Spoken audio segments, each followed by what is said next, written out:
and welcome to the first edition of Aquanita Racing 24/7. I'm Jamie Rogers and I am delighted to be able to present Aquanita's Fortnightly magazine style show, bringing you all the latest news at the stables and to introduce to you all the important Aquanita team members who work behind the scenes to make sure the horses are well cared for and attend the racetracks in peak form. We'll be speaking with each of the 4 Aquanita trainers, reviewing and previewing their stables' performances and highlighting some of the horses to keep an eye on. And of course, we'll be catching up on all the Aquanita social activities as we focus the binoculars on the thrill and excitement of racehorse ownership. But first to breaking news. John Sadler's Digitalism topped off a highly successful weekend for the Aquanita trainers, winning the 2015 Cranbourne Cup in gutsy fashion. Holding off a quality field, Digitalism's determination was well rewarded and continued the winning streak for co-owner and racing stalwart Phil Sly. Phil's politeness under the guardianship of Robert Smurden won the last on the card on Saturday at Caulfield, winning the Group 3 Cape Grim Beef Stakes. Early in the day, Robert's newly acquired Alpha Miss didn't miss a beat, taking out the Group 2 Scalacci Stakes, and at Pakenham, Lord Topper saluted. And the winners weren't confined to Victoria, as Simon Miller's Key to Fame showed his terrific form at the final Belmont meeting of the year by winning with ease and coming off a dead heat victory a couple of weeks ago. Aquanita stables are a hive of activity each morning well before the sun comes up. So to give us a glimpse of the behind-the-scenes operations, I caught up with Aquanita trainer Stuart Webb recently at Caulfield Track Work. Well, it is a Saturday morning here at Caulfield Track Work. I must say it's a little bit chilly, but it is a gorgeous morning, and I am joined by assistant trainer and a trainer in his own right, Stuart Webb.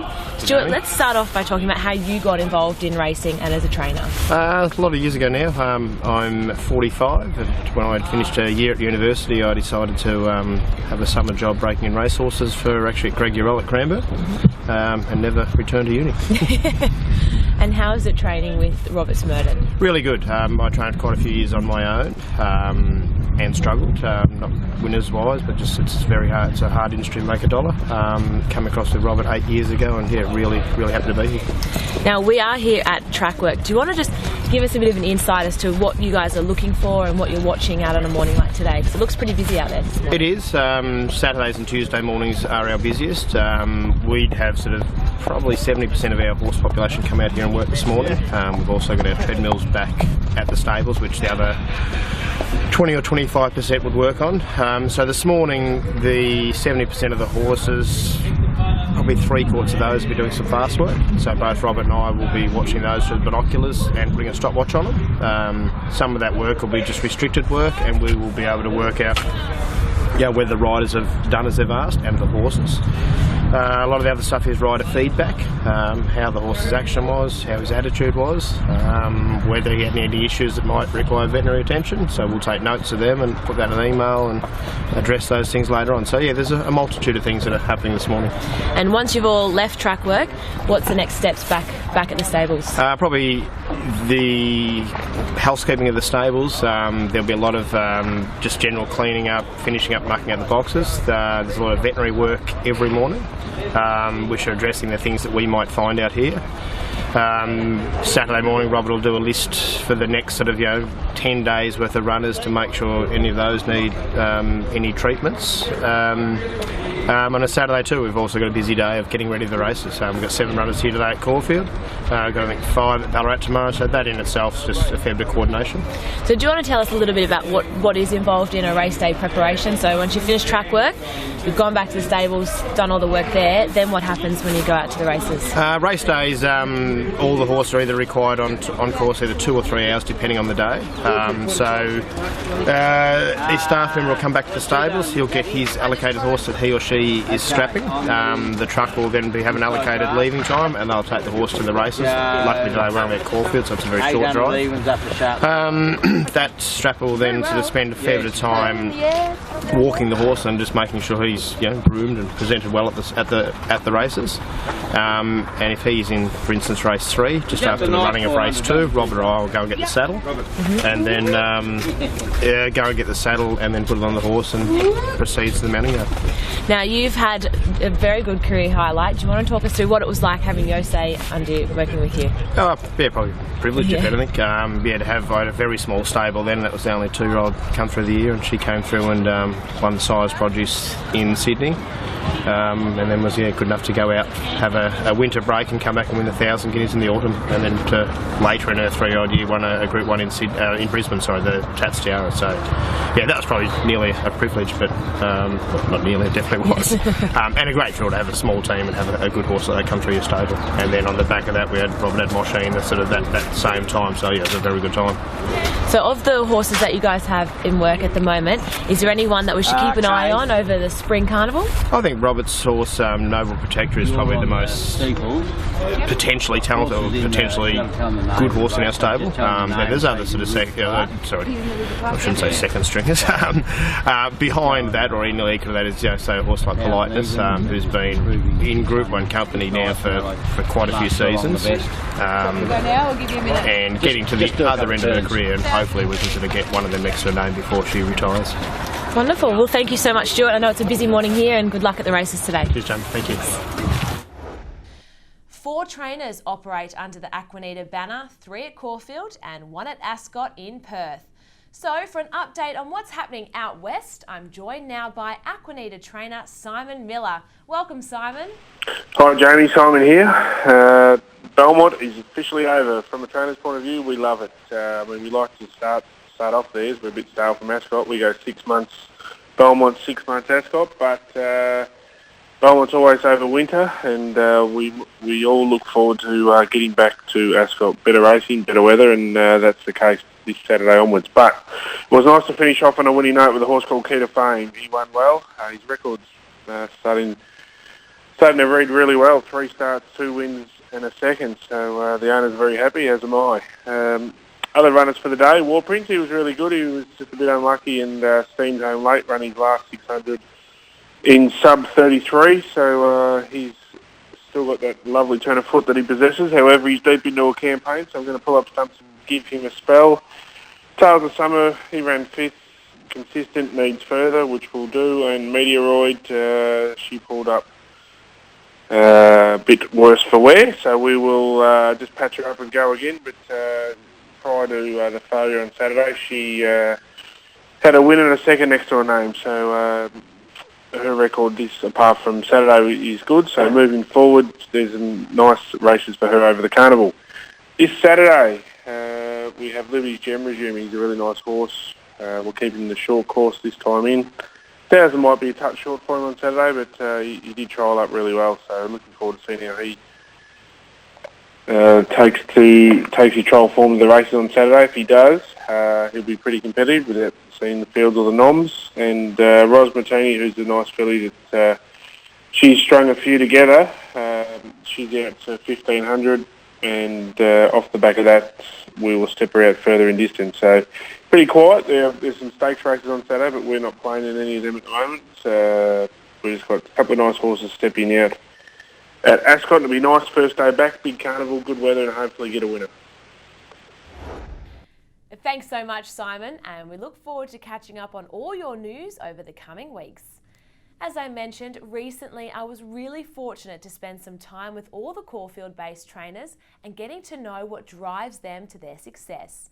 We've heard from Stuart Webb, and I'm now delighted to share with you my conversation with Aquanita Master Trainer and Group 1 winning trainer, John Sadler. Well, we're here Saturday morning track work at Caulfield, and I'm joined by one of the Aquanita Racing trainers, John Sadler. John, thank you so much for joining us this morning. Pleasure, Jamie. It's a nice morning, a bit chilly.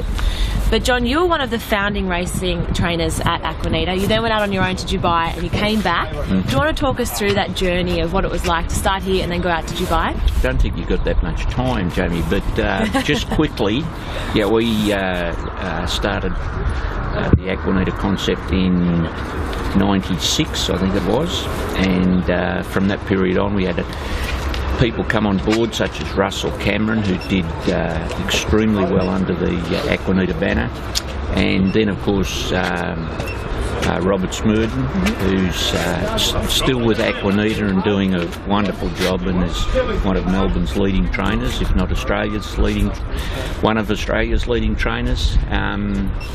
I left in 2000 with an opportunity of going overseas, and I had 4 years in Dubai. I stopped in Singapore, which I didn't really enjoy, and came back and spent some time as private trainer for Lloyd Williams, and then started another racing organisation, if you like, in Aquanita Racing, and I actually became ill for a period of time and left Aquanita Racing and come back. So I've done the full circle, Jamie. You certainly have, and you've come back to Aquanita Racing. What is it the most that you like about being a part of Aquanita Racing?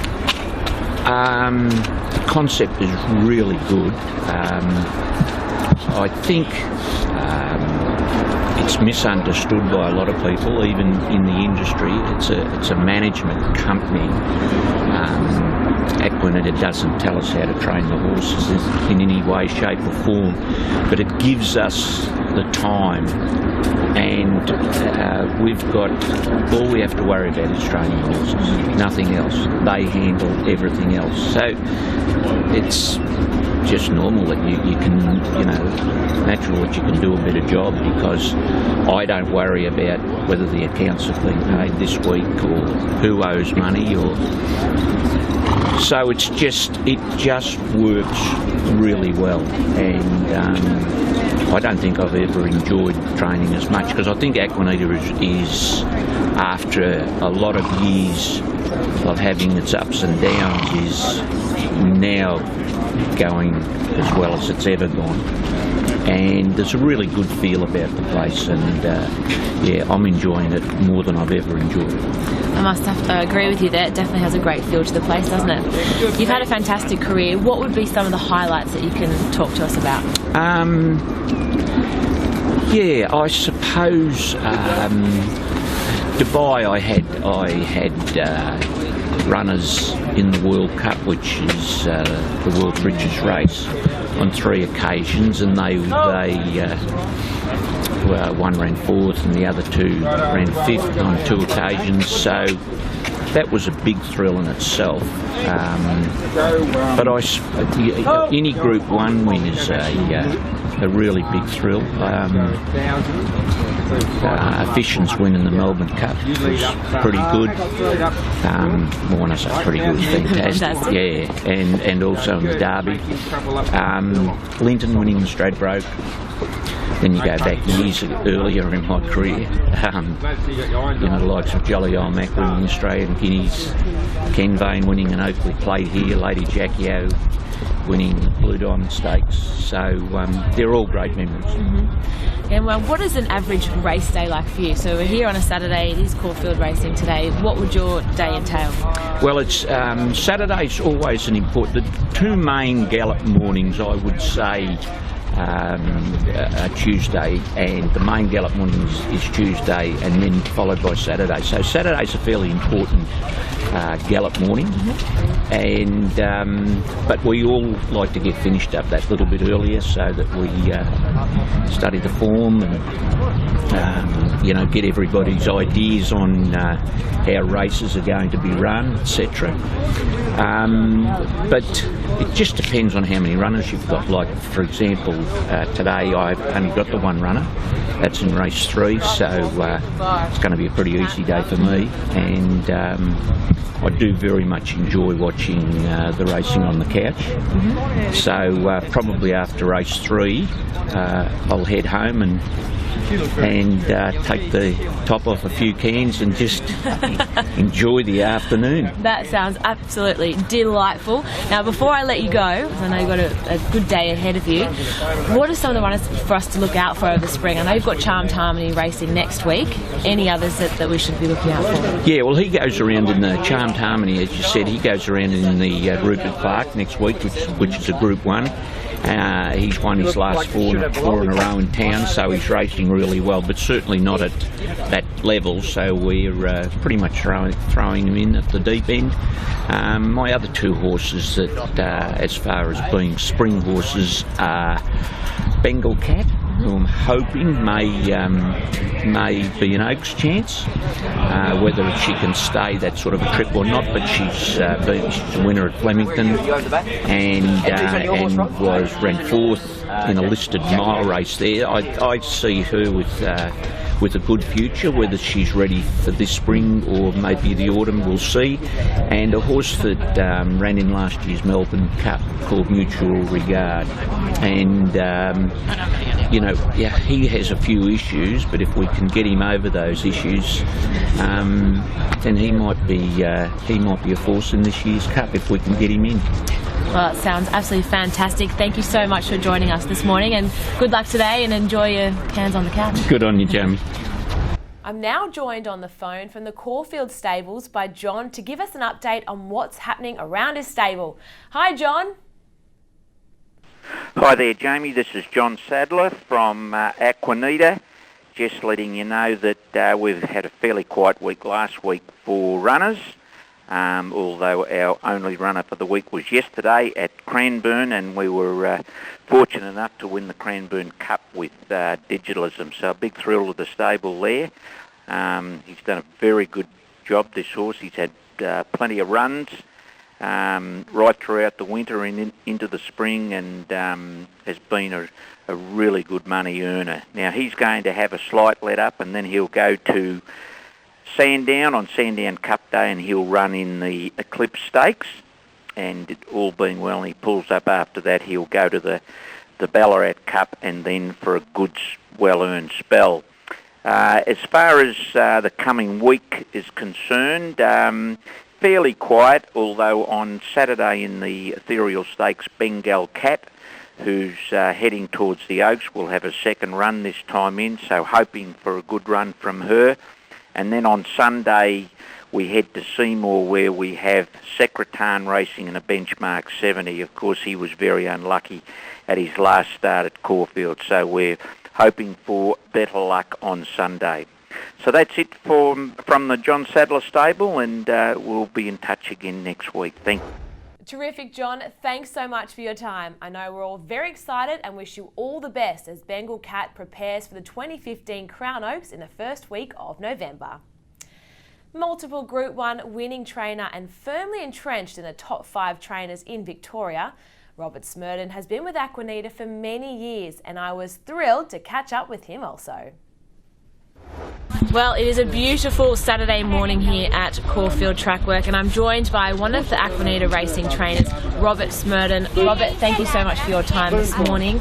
Now, first of all, I hear you have a bit of a sweet tooth, and the cookie jar has to be hidden from you.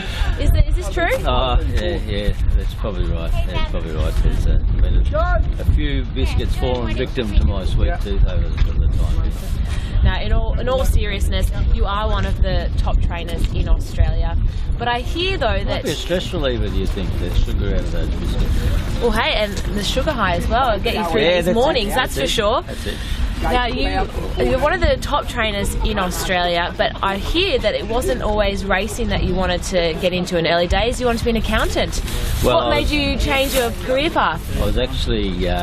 my mother was horrified to think that I would spend my life in horse racing, so she insisted that I study harder and choose a more reliable profession. So accountancy was something I enjoyed and something I did well at school, so that's the way I was going to go. And I actually I was supposed to go to the RMIT and do business studies there, but my mother went for a holiday to her sisters in Sydney, so I deferred for 12 months, never went back.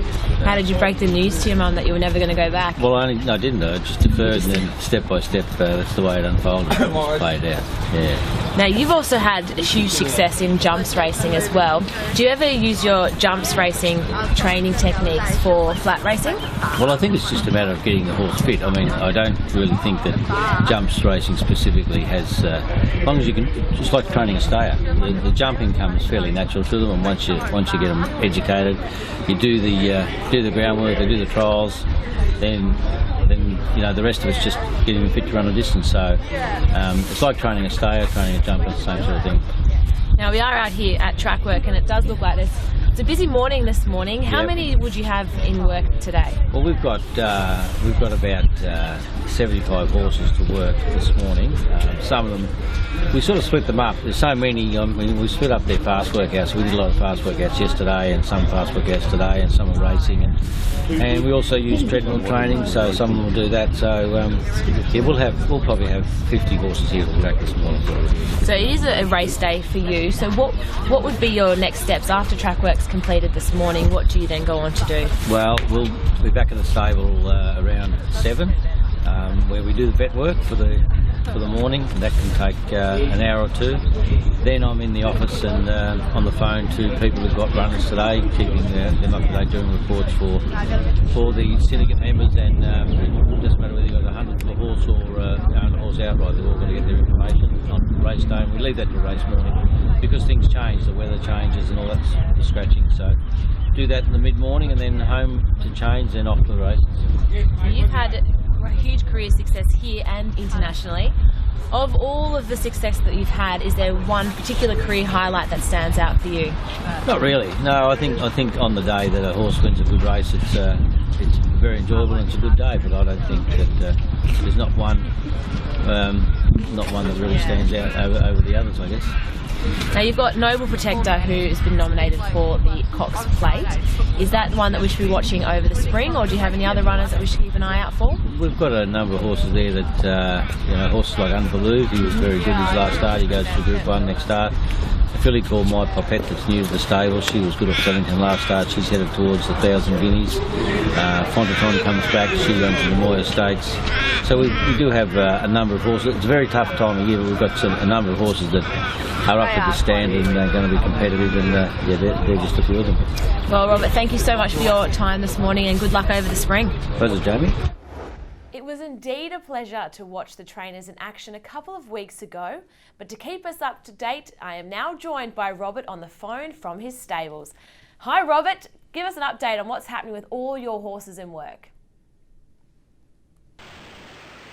This is Robert Smurden with an update on what's been going on around the stable and what we're looking forward to in the coming weeks.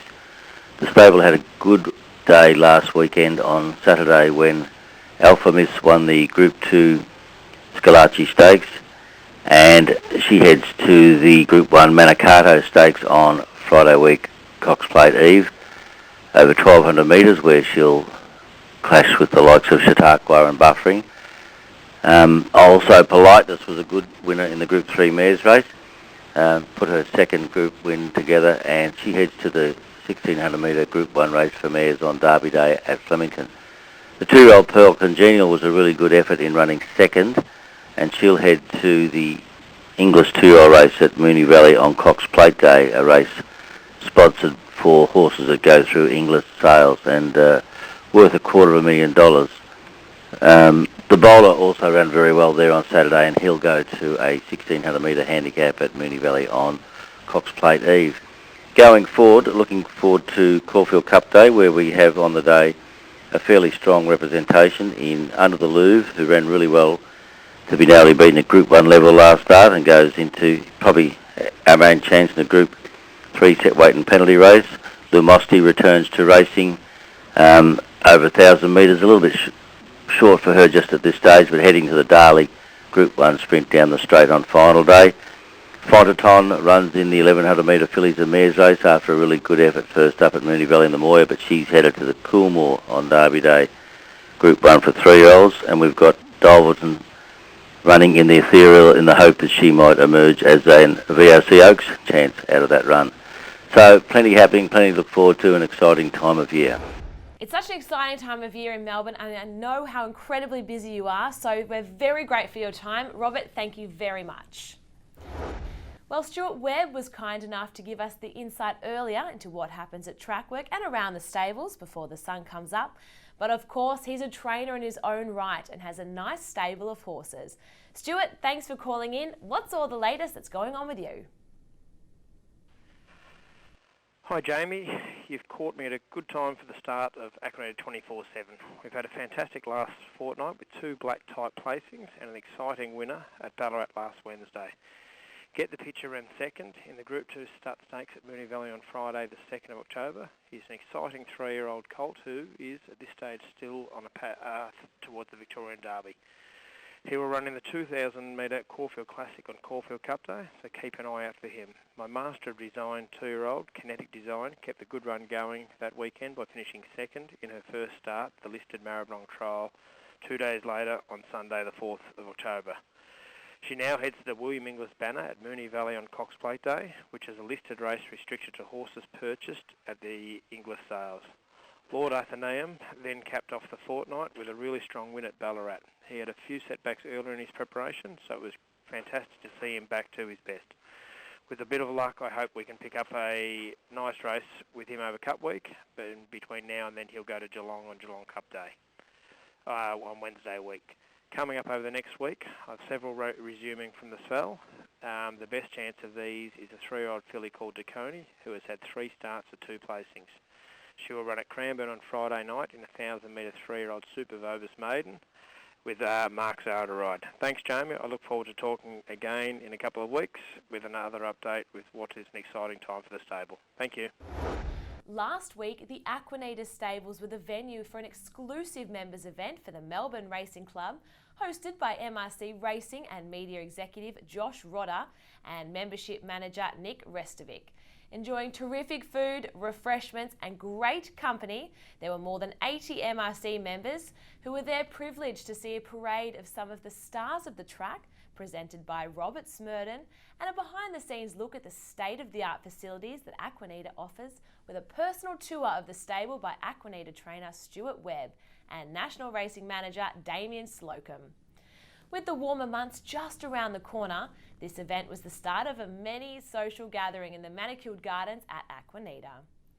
Aquanita hosts regular barbecues for their owners from October through to April and have become a much anticipated get-together on the racing social calendar. And speaking of what happens behind the scenes, like any business, as they say, you're only as good as your people, and Aquanita is certainly privileged to have an amazing group of dedicated people to ensure that the horses in their care are given the personal attention and experience needed to get the best from their racing careers. So in each edition of Aquanita Racing 24/7, it will be my pleasure to introduce you to some of the amazing people who work tirelessly behind the scenes. In chatting with them, their passion for the horses and their jobs clearly shines through. In this first edition, I'm delighted to introduce you to 2 such people, the first being Aquanita's National Racing Manager, Damien Slocum, as I caught up with him recently at the Caulfield offices. We're here in the Aquanita boardroom and joining me is a key member of the management team, the National Racing Manager, Damien Slocum. Damien, thank you so much for joining us today. Thanks, Jamie. Great to be here. Now, tell us, how did you get involved in racing? Father always had a passion for racing and owned horses over a number of years, and probably just stemmed through that. And then an opportunity arose through Ian Remington back in 2001 to join the team here and assist him in the racing department. Now, you're one of the longest serving members here at Aquanita. Do you want to tell us about your journey throughout being an employee and the type of roles you've had? Yes, been here for 14 years now, so there's been a lot of trials and tribulations over that time. But basically been working in the racing department since day one with Ian Remington, and then grew into the role as we expanded, and worked for a lot of great trainers over the time. And I just think we've become such a more professional organisation, and our facilities have improved over time as well.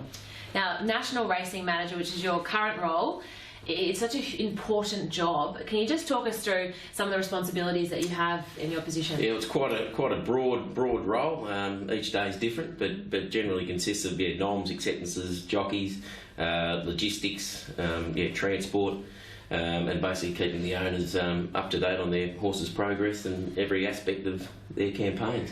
Now, you did just mention about keeping owners up to date on their horses' progress. How important is it for owner communication, and what sort of channels do you do to make sure that everyone stays informed? Yeah, well, basically we've got a system called TONS, trainer owners notification system, and there'll be some improvements coming in the next couple of months. But basically, SMS, email. There'll be audio, video, some new improvements there. So yeah, just basically try and keep them up to date at all stages. Now, we're sitting here in front of an absolute champion in Elstrom, winner of Victorian Derby, Caulfield Cups. Do you want to talk us through what it was like working here during that period? It was such a buzz. Like, he was a great galloper. He won races as a 2-year-old, up until a 5-year-old. Caulfield Cups, Victoria Derbies, Dubai International. So yeah, no, he was just a great horse, and he ended up being Maccabi Diva on 4 or 5 occasions. So that just goes to show how good he actually was. You have just said a few standout memories here at Aquanita. Is there any other time in the 14 years that you've just stood there and gone, oh my gosh, this is amazing? Yeah, I'd probably say the highlight was, I think it was 2004 Caulfield Cup with Elstrom. Maccabi Diva was sort of charging down the outside and had him in her sights, but yeah, to hang on by her nose, and just for Tony Vassell too, Caulfield boy, local product, and to win the major race at Caulfield was just such a fulfilling day for all concerned. Now, whilst racing is a huge part of what you do, I hear you also have some interests outside of racing, one of which is the Lions. Yes. We don't have to go into the season, so I'm sure that's a touchy subject, but how did you go to be a supporter of the Lions? Well, basically, my dad played about 140 games for Fitzroy, so once again, had the ups and downs with Fitzroy, but then they sort of welcomed Dad with open arms at the Brisbane Lions, and so just sort of followed suit, and we've seen spoons and premierships at Brisbane, but this year was getting back to more of the dark days of Fitzroy, unfortunately, but hopefully they can pick things up a little bit next season. Yes, I hope they can for you as well. Yeah. Now, are there any runners that we think we should be keeping an eye on over the next couple of months? Yeah, definitely. Over the spring, we've got quite a good team this year, but probably focusing our energies on, under the Louvre in the sprint distances. Terrific run last start, and I think it'll continue to improve. Also keep an eye on Noble Protector. She's probably our better staying prospect for the sprint. And also, I think John Sadler's Mutual Regard might just chime in on Cup Day. And then probably look at the Oaks as well. Simon Miller might bring across Ros Martini from the west, and John Sadler also Bengal Cat. So I think we'll have an interesting spring. Very much looking forward to it, Jane. Yeah, thank you very much, and some great ones for us to keep an eye on over the next coming months. So thank you very much for your time. Thank you. From one of Aquanita's longest serving team members to one of their newest, I caught up with the very versatile Catherine Coleman, Stuart's racing manager, as well as Stuart and Robert's track work rider. Well, we're back here at Caulfield Racetrack for Saturday morning track work, and I'm joined by Catherine Coleman, who is the racing manager for Stuart Webb, but also track work rider for Robert Smurden, as well as Stuart. Catherine, thank you so much for taking some time out of what's, I'm sure, a very busy morning. Pleasure. Now, you're from Western Australia. Talk to us about how you got your love for racing. Well, growing up in the country, horses were always a big part of life. And then started working at a stable after school and on school holidays and things like that. And after school, took a gap year, was intending to go to university, but never made it there because I just fell in love with the racing industry. And what was your first job in the racing industry? I just worked at a very small stable that had mainly young horses and did a lot of breaking in, and a really small team of racehorses. So what then led you to move to Melbourne? After I'd worked there for a little while, I decided I wanted to try a bigger, more professional stable, and someone put me onto Aquanita, so I came over intending to work for a couple of months and then go home, and 2.5 years later and I'm still here. So you have, as you said, you've been here for 2.5 years now. What are your roles outside of doing track work? As said before, I'm Stuart's racing manager, so there's a lot of owner communications involved in that. Also, management side of Robert's business with the staff, and organising the work list for the horses and riders each morning. So for doing the track work riding, it must give you a really good insight into how the horses are faring up and performing. Does that then help you with your communication with the owners? Absolutely, it gives you a first-hand feel, and you're out here, you're actually working with the horses, and you know how they're going, and you get to know them, and you're riding them and really seeing it firsthand. Now, Stuart Webb has got a great young stable at the moment. Are there any horses that we should keep an eye on? One of them, Get the Picture. He's a lovely 3-year-old excellent art colt who has had a couple of starts now for 2 really good seconds, so hopefully he'll be one to look for in the future. Now, working in racing, it's a busy job. Track work, you start early in the morning. What else do you do outside of racing? Obviously, being away from home in a different state, when I do get some time off, I love to go and spend it with family when I can. Now, Catherine, I hear a prerequisite of working at Aquanita is you have to be cheering on Hawthorn next week. No, that is very incorrect. Free man or girl. So we could have some interesting times in the office next week. Exactly. Well, good luck next week, and thank you so much for this morning. No worries. Thank you very much. And now for the ones to watch from the Aquanita stable.